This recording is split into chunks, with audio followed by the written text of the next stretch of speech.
sobrang saya ko talaga. And kita niyo naman na tapos na ang birthday natin. So, sabi ko nga, tatapusin ko lang yung birthday natin. And it's time para mag-focus na ulit sa paghahanap ng bahay. Actually, nung natapos ko yung vlog na yun, hindi na ako naghanap ng bahay. Nung nakita niyo, binulad ko na to. So, kagabi, kakatapos lang po namin mag-usap ng may-ari. And, decidido na po kami na ito na po yung piliin naming apartment. Yes!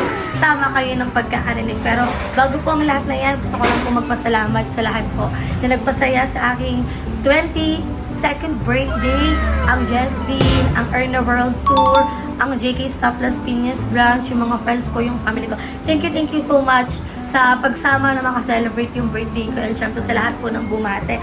Sa mga nag-extend ng kanilang love, nagbigay ng gift, ng mga nagpa-surprise, maraming salamat po. And super na-appreciate ko po yun. And lahat po ng blessing na natatanggap ko ay kundi po dahil sa inyo, hindi ko din po yun matatanggap. Kaya naman, sobrang saya ko po na i-share sa inyo ang ating bagong journey kung saan, ayan, nakalipat na tayo, hindi pa pala nakalipat, nakahanap na tayo ng bagong apartment! Ayan, so, this is the final apartment na kukunin namin.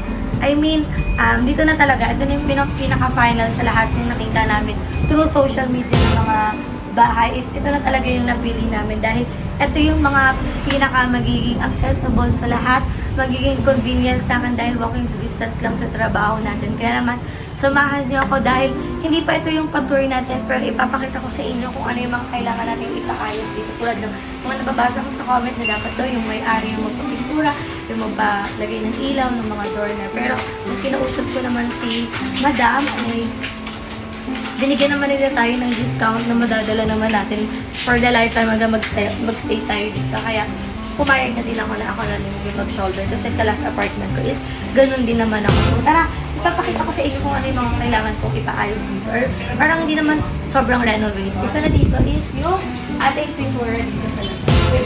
Gusto kong mabuhay siya.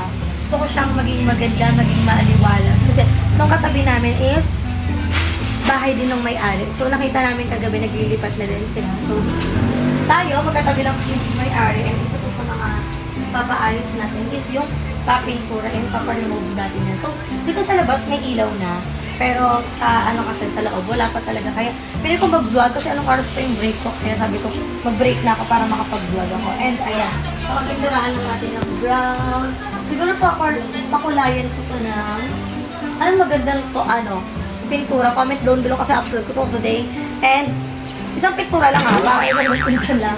Kasi ganun din ilalagay natin pintura sa taas kung ano yung pintura ng baba. And ayan. Pagpasok nyo, ayan. Kung mapapansin nyo, sira ang ating doorknob na nandito. Kaya papapalitan ko to. And papalagyan ko ng, ang dami naman lang kung makikita nyo. Tara dito. Wala pala itong flash. Mag-flash ka na kasi madilim na dito.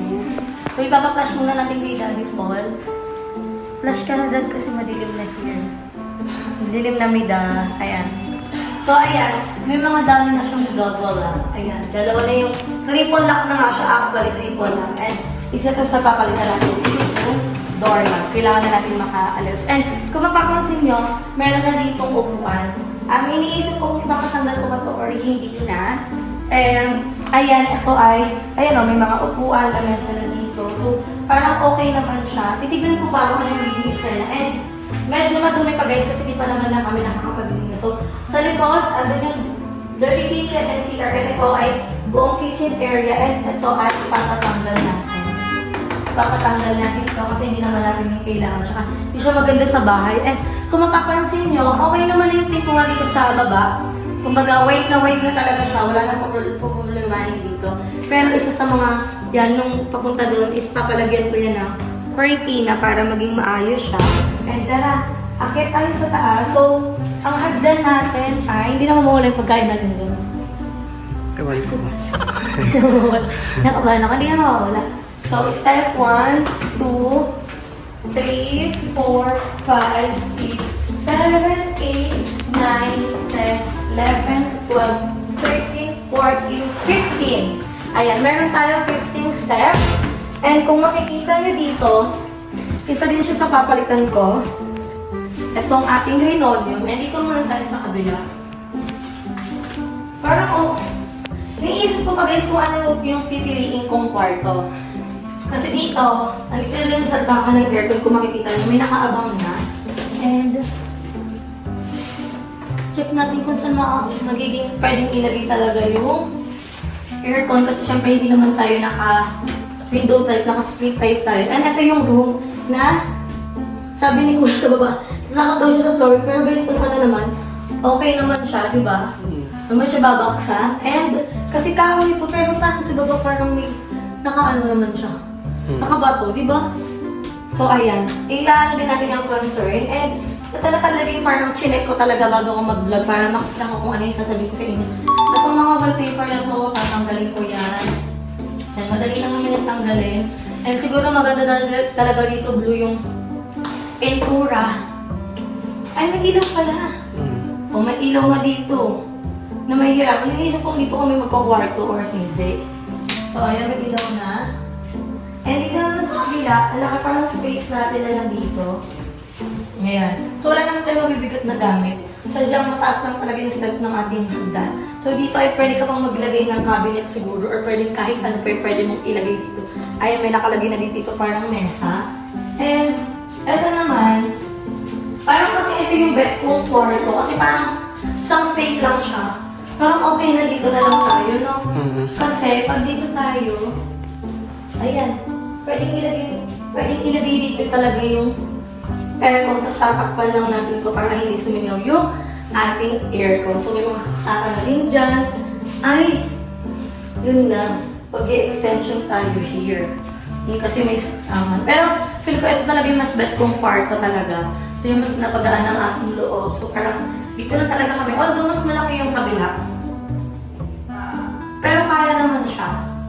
Kaya naman siya. And ayan, papansin nyo, wala ding doorknob. Papalagyan din natin siya ng doorknob. And, itong kabila is, wala ding doorknob.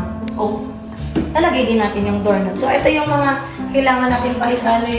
Pwede din tayo magkakabit ng wifi dito. And kung mapapansin nyo, ayan, yung mga linoleum yung babaguhin ko. Pero, dito sa amin parang wala nang babaguhin. Or baka, palitan ko na lang din kasi parang medyo madumi na din. Para kahit pa paano, maging pare-parehas naman. Maging uniform ang ating linoleum. So, tara, bababa na tayo ulit. So, ang ano lang dito, lalagyan ko ng harang. Although marunong naman na sila magbaba ng hagdan. Pero kasi kailangan. So, sa kwarto na kabila, ibibigay ko siya sa kuya ko.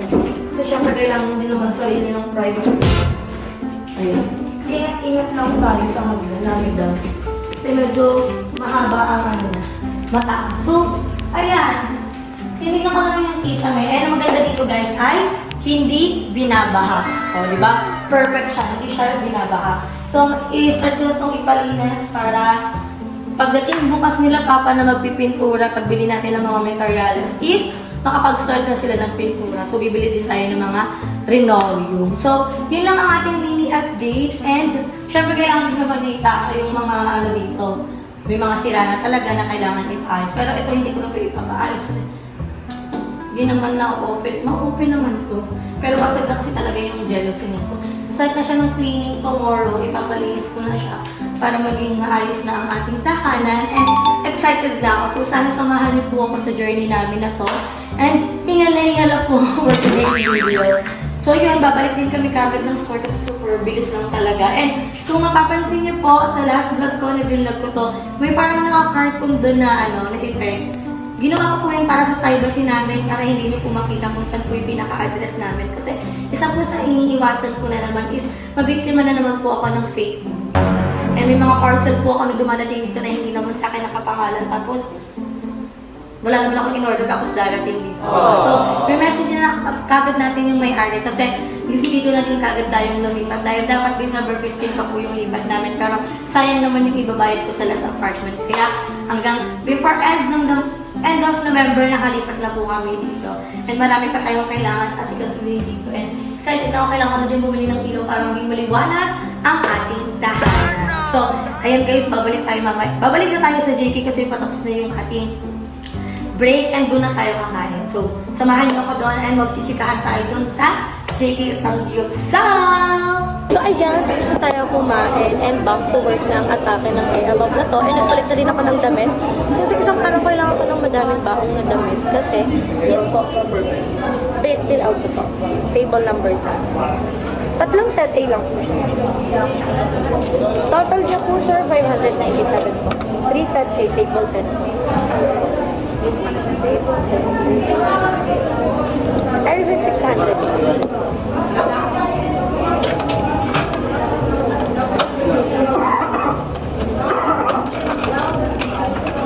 Your change, sir, 3 bags. Thank you so much. Yes po, fill out.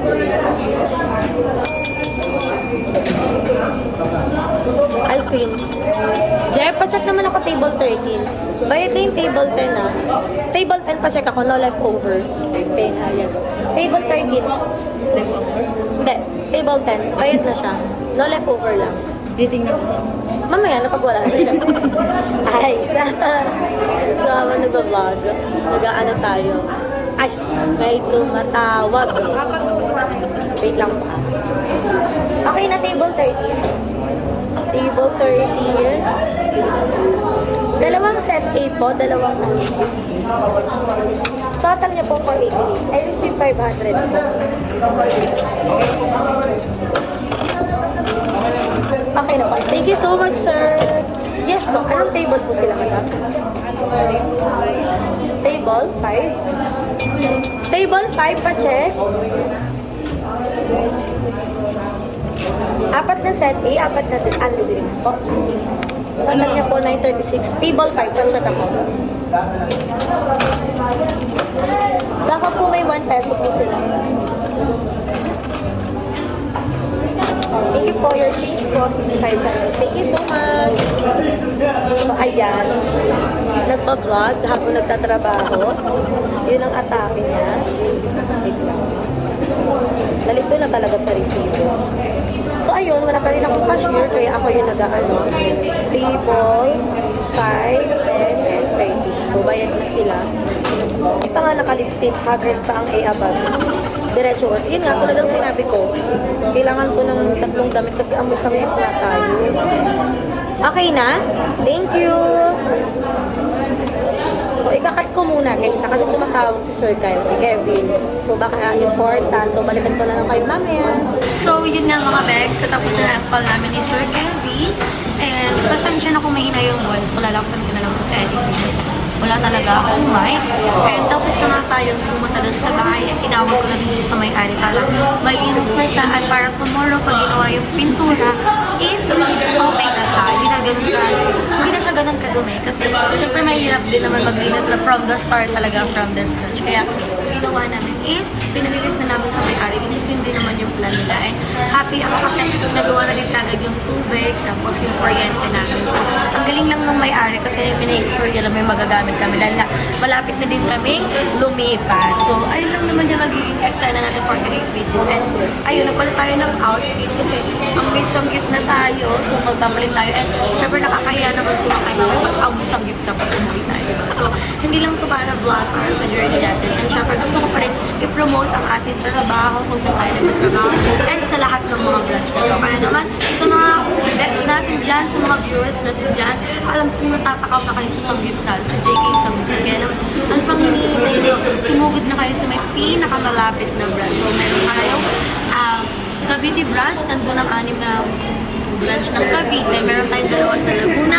meron tayong sa Las Piñas, sa Sariraya, Quezon, sa Tarlac, and magbubukas na ang ating Molina. So, ayan, magiging blockbuster na sila ulit today for today's video. So, ngayon ay Monday, and dumadami na yung agad yung mga tao natin. So, ayun, ito yung aming buffet area. And marami kayong pagpipilian dyan mga side dish kasi sa tutusin, yung 199 na ibabayan niyo is super sulit na talaga siya. So, walang mabubusog kayo sa side dish pa lang. And huwag kayong mag-alala mga bets kasi may mga iba't iba kaming mga set. Ayan, kung ayaw niyo ng pork, meron kaming beef and chicken. May marami kayong set na pagpipilian. And sobrang dami namin mga side dishes, di ba? So, ano pang hinintay niyo, sugod na. And malapit na po mag-open ang Molina branch. Kaya naman, abang-abang na kayo na November 28 po ang opening ng ating Molina branch. And magkita-kita po tayo na live.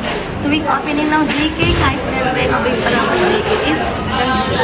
So, mamaya pupunta tayo dito sa area ng aming buffet para ipakita sa inyo ang aming mga side dishes. Although pinapakita naman yun sa mga vlog na dyan sila. Pero hindi na kayo makapag-toast. Yes po. Table 16.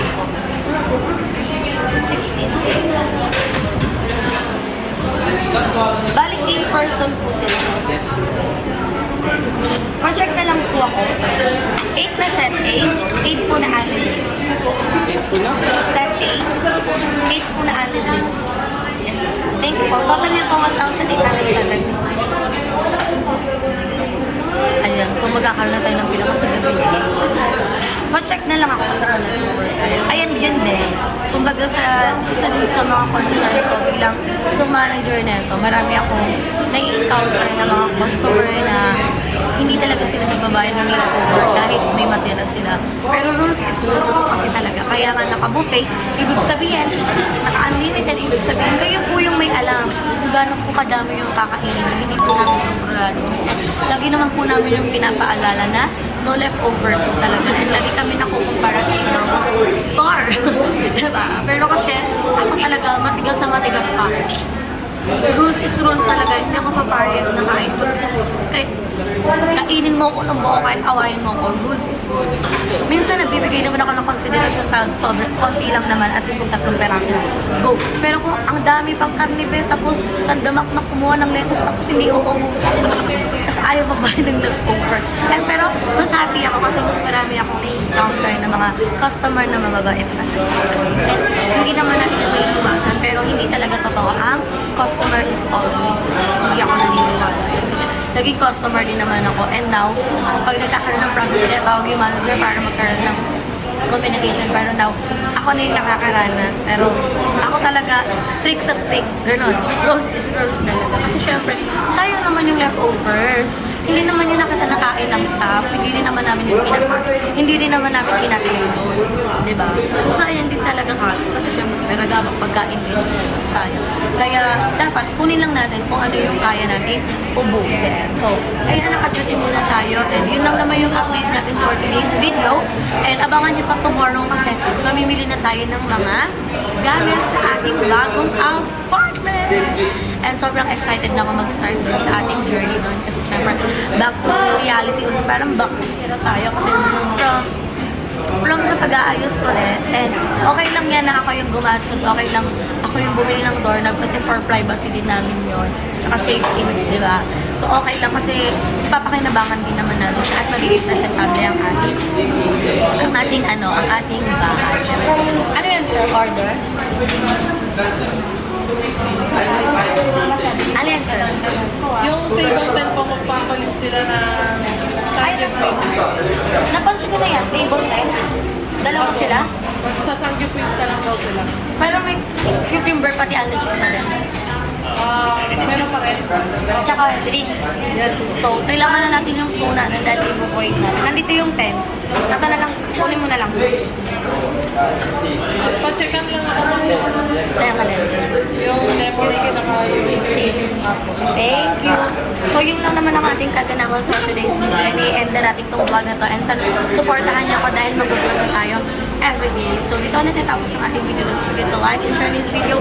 And subscribe na kayo sa aking channel. Kaya maraming salamat dahil magkikita tayo sa ating video. Bye!